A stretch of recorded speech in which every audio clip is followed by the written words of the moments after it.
أعوذ بالله من الشيطان اللعين الرجيم. بسم الله الرحمن الرحيم. الحمد لله الذي رحمنا برسوله ورزقنا بكتابه وهدانا على ولاية أهل بيت نبيه، ثم الصلاة والسلام على أشرف خلقه خاتم أنبيائه وسيد المرسلين حبيب إله العالمين، سيدنا وحبيب قلوبنا وشفيع نفوسنا أبي الزهراء المصطفى محمد وعلى آل بيته الطيبين الطاهرين.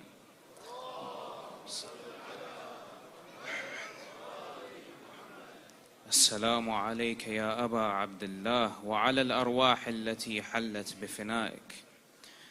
عليكم مني جميعا سلام الله أبدا ما بقيت وبقي الليل والنهار، ولا جعله الله آخر العهد مني لزيارتكم.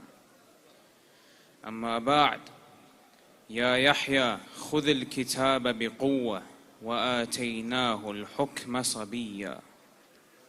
If I could please ask for everyone to be quiet with a loud salawat ala Muhammad wa ali Muhammad.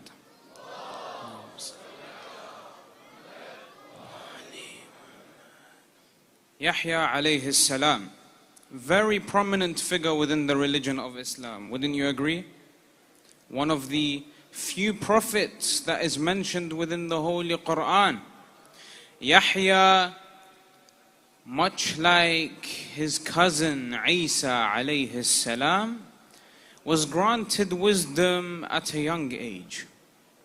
How young, we'll discuss insha'Allah tonight, with the analysis of the verse that I quoted in the beginning, and then looking at the interactions Yahya alayhi salam had with his community, and especially the scholars and the rabbis of Bani Israel around him. Therefore tonight, to begin, I would like to, number one, understand what Allah subhanahu wa ta'ala means in the first part of the verse where he says, "O Yahya, take the book firmly." Number two, understand what is meant in the second part of this verse. And then finally, number three, see what led to the martyrdom of Yahya alayhi salam at the young age of early 20s. Let us begin this insha'Allah with a loud salawat ala Muhammad wa ali Muhammad.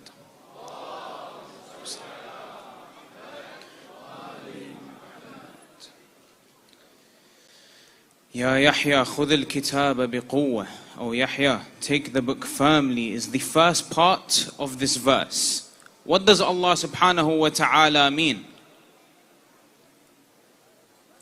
Which book? The Torah. Why? Because Yahya was sent to Bani Israel. They had the Torah. Why does Yahya have to hold on to it firmly? Are the rabbis or the scholars not doing a good enough of a job? Are they not preaching the word of God? Quite the contrary.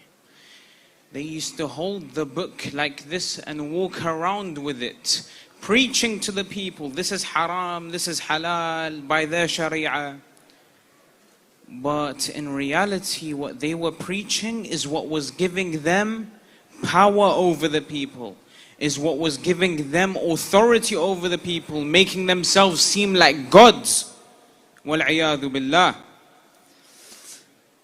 So Allah subhanahu wa ta'ala instructs Yahya, when the time comes, hold on to this book firmly. For this book, they are not treating it as it should be treated. Why?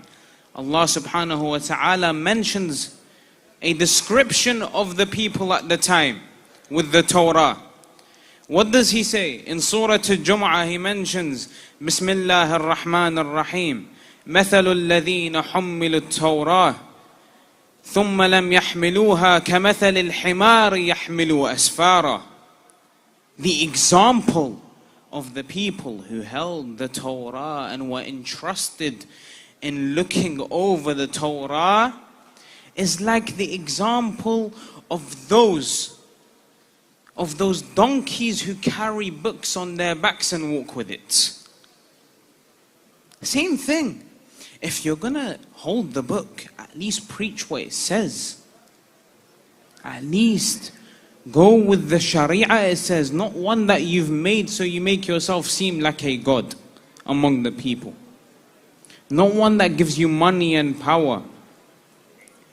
So that's what was meant by the first part of this verse.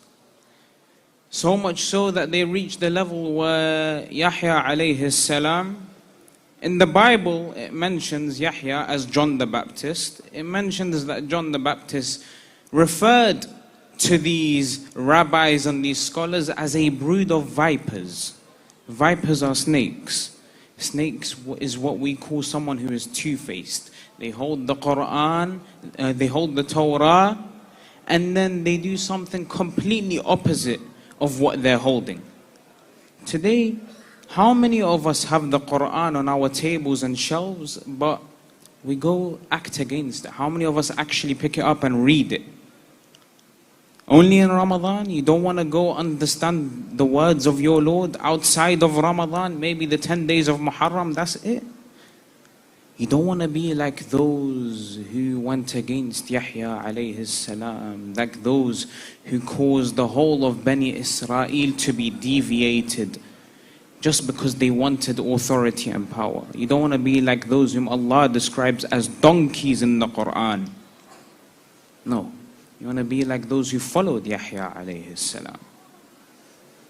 But we said that Yahya, it wasn't his time for him to preach. He was still young. How young?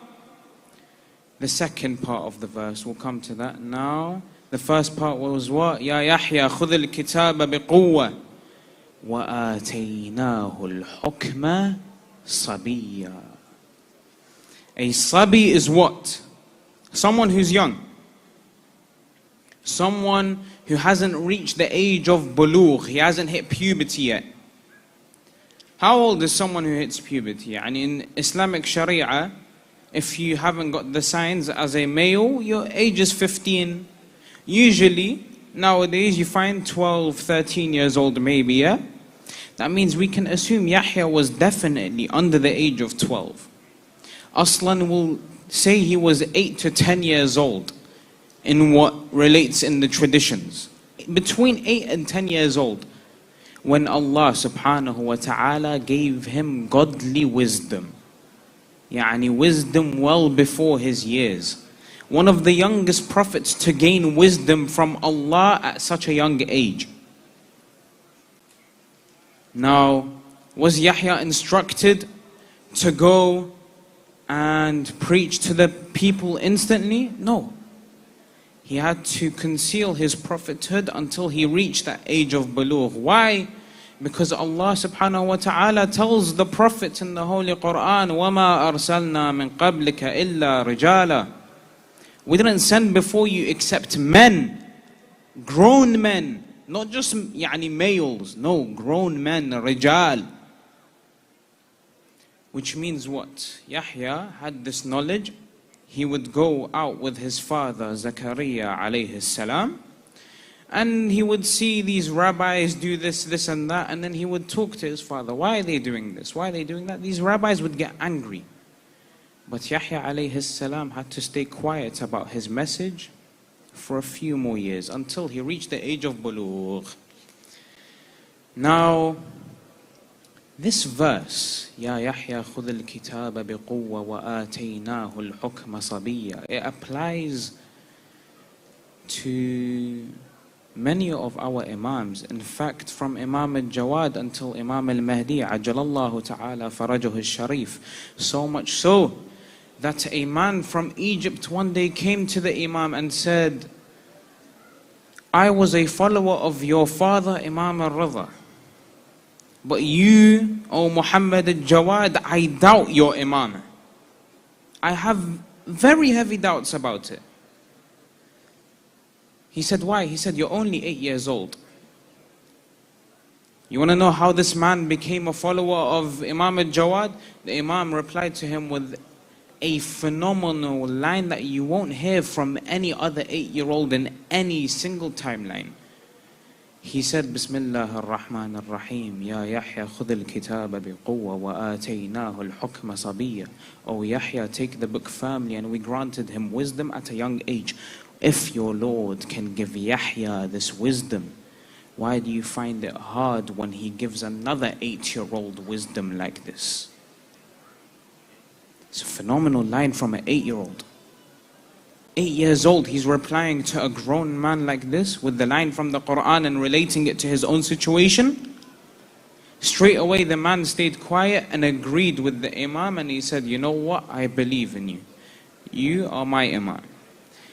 Message got to Al-Ma'mun that Muhammad al-Jawad, son of Ali al-Radha, who Al-Ma'mun had just poisoned and killed, is saying that he's the next Imam. Al-Ma'mun says, you know what? I'm going to get him married to my daughter when he gets older. All the scholars, all the advisors around Al-Ma'mun are saying, what are you doing? He's just an 8-year-old, he doesn't know what he's talking about. He's just joking around. Al-Ma'mun tells them, test him then. Yahya bin Aktham comes and he tests the Imam.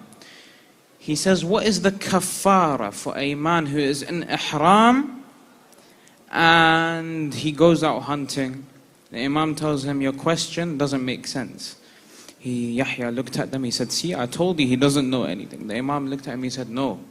Your question, what you're saying, it literally doesn't make sense for me to give a kafara without knowing more details. Was he in Umrah or Hajj? Was he hunting for pleasure or for food?